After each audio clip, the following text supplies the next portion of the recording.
Hayiga kabajamtoota hordoftoota chaanala Farhaan Muhammad akkam jirtan nagaa keessanii bakka jirtanitti nagayni rabbii isinaa hordofu jechaa.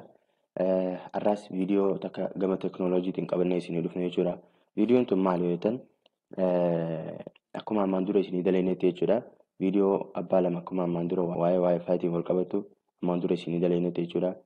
Waayifaayii keenya akkamii paaswoordii isaa karaa wanti ittiin wal qunnamsiifna karaa moobaayiliitiin beekuu dandeenya akkasuma karaa koompitara keenya fayyadamnee akkamiin beekuu dandeenya isinii daleenee jira.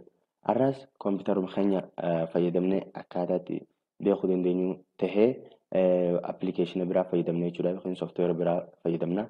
Inni kun sooftiweera CMD yookiin command prompt jedhama. Akkaataatti fayyadamnus ni ilaalla jechuudha. Nu wajji tura. Hayyeega gisee barbaannu jechuudha maqaa yookiin waayifaayii keenya paaswoordii isaa baruu barbaannu maal fayyadamna osoo sooftiweera tokko gadi hin buusne jechuudha yookiin sooftiweera tokko osoo daawulood hin goone jechuudha. Hayyee asumaan gama sarchii baarii tana deete kilik gisee gootee akkana gisee siif fide jechuudha. CMD qofa barreessite jechuudha waan biraatii miti. Achi booda command prompt kajoo kanaas si dhufa waan ta'eef kana kilik goona. Achi booda waan barreessitu barreessisiin jaa jechuudha. Command promptiin gisee kana si dhufe asirra gisee horsiisan ilaalla jechuudha. Hayyee maal barreessina amma jechuudha. Net space bar WLAN show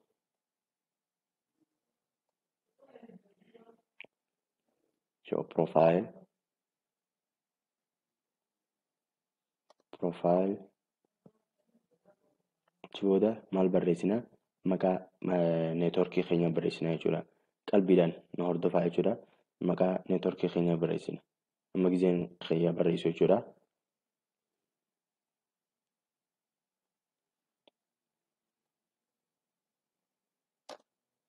Hayyee achi booda maal barreessina kii osoo addaan hin siisine jechuudha. Equal to jennaani achi booda clear jennaan ammaas. Akkuma agartan kana jechuudha. Hamma namoonni barreessinu achi booda osoo waan biraan goone enter jennaani. Akkuma agartan gaa nu tarreessee jira jechuudha waan nuti barbaannu. Akkuma agartan asitti SSID yookiin maqaa waayifaayii keenyaa asitti nu fida. Akkasuma gosa akkamii akka ta'e asitti nu agarsiisuu danda'a. Asumatti nu agarsiisuu jira jechuudha.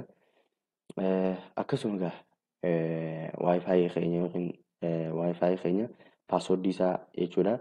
Kunoo akkuma asitti agartan kana key content kajoo kana jechuudha. Kana kunoo waayifaayii keenya paaswoordiin isaa jechuudha. Akkuma agartan kana jechuudha. Akkana egaa mala kana fayyadamnee baruu dandeenya jechuudha waayifaayii keenya paaswoordii isaa jechuudha. Kana egaa viidiyoon har'aaf isinii qabannee dhufne kabajamtoota hordoftoota chaanal keenya jechuudha. Viidiyoon kana akka irraa baratanii itti bohaartan abdii guddaan qaba. Viidiyoon kun yoo si tole obboleeyyan kee kan akka akkuma keetii kanatti waan akkanaa baruu barbaadu biraan gahuudhaaf laayikii tuqsiin jenna. Akkasuma nu jajjabeessitee waan adda addaa waa'ee teknooloojiitiin wal qabatu akka isiniif daleenuuf chaanala kana subscribe gochuun dagatiin siin jenna. Nageenyi rabbii isin wajjin haa jiraatu. Assalaamu alaikum warahmatullaahi